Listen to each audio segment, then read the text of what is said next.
السلام عليكم ورحمة الله وبركاته، متابعين قناة خلطبيط الكرة الأعزاء.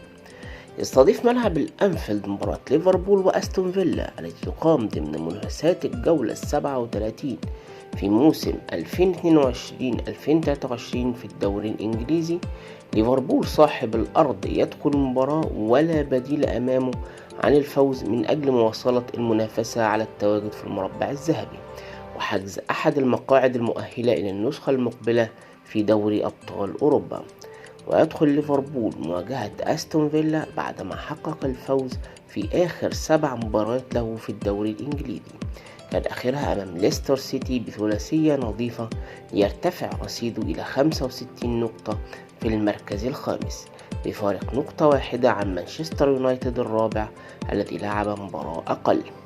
أما أستون فيلا الذي ضمن التواجد في النصف الأول من جدول ترتيب الدوري الإنجليزي يدخل المباراة وعينه على الفوز لمحاولة الحصول على أحد المقاعد المؤهلة إلى البطولات الأوروبية، خاصة وأنه يحتل المركز الثامن برصيد 57 نقطة.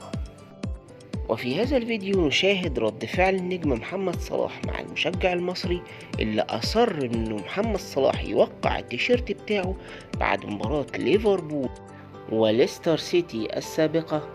فماذا فعل محمد صلاح؟ هيا بنا نشاهد الفيديو.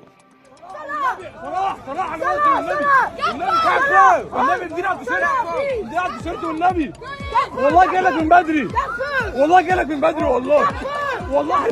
ارميها